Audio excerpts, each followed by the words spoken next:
And I think for someone like me who has a very analytical approach in trying to solve all the problems, that can be just so game changing because it can be so easy in therapy to kind of start becoming your own therapist and being like, well, because I was doing this, therefore, and you don't really get to the heart of the matter.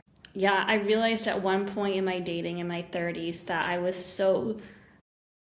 had so much fear around dating because of, like, I was afraid someone was going to try to kiss me and I wouldn't want them to. And it would, if I said no, it would hurt their feelings. And all of a sudden, I realized, my mom horribly has been the victim of sexual violence through like very multiple times in her life. And I realized like those stories growing up of my mom being violated that way made me absolutely terrified of dating. And it was this moment in therapy where everything was one way a moment before, cried, and then everything was different. And I was able to date without fear moving forward. So it can be just so powerful. Absolutely. Okay, so all right, just this is I want to make sure that my friends' questions get in. I mean, the work you do is so deep, but these are things that women are concerned about every day. So, what if you think about like splitting the bill? Like money is such a big part of dating, and for me, I definitely feel weird when someone asks to split the bill on the first date, and and I think it can be cultural as well and generational. What are your Yeah, bring it up. Yeah. To me, it's funny when I see that it signals something to me about the man because I feel like there are men who are so excited to treat you on a date. And so I feel like, why wouldn't I want to date that person over someone who wants to nickel and dime every penny? And by the way, I spent $300 on this face cream and $100 on this dress. So if we really want to split the bill, you owe me about 550, including my laser hair removal and my earrings. Absolutely, absolutely, yes.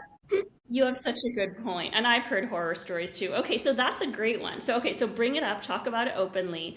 And so I've been thinking about fairy tales too. And I didn't mention that you've been a consultant on fairy tales. So you've gone deep into the fairy tales. And so for me, I'm definitely like, I watched so many Hollywood musicals. I reveled in that. I think partially growing up with it out of dad is like, the be a princess.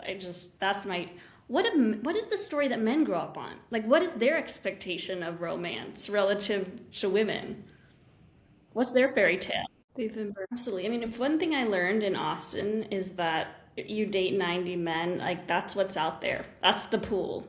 So you better be willing to be flexible around things like tattoos, beards, age, height, because even there's just not so many things that you can, I mean, I've gone to cities and swiped every single person in the entire city until I got carpal tunnel syndrome in my finger. And then you end up with like three tall men with blue eyes who are fit and just work in finance, and you just for some reason, all of those features together just aren't attractive at all. It's because of something else that doesn't work for you. It does not. We do. And I will say, I think that a lot of it is about validation from other women. And Mhm. Yeah, and then you just feel icky. Like, do you really want people to be jealous of you or think that you're great because you have a tall guy? No.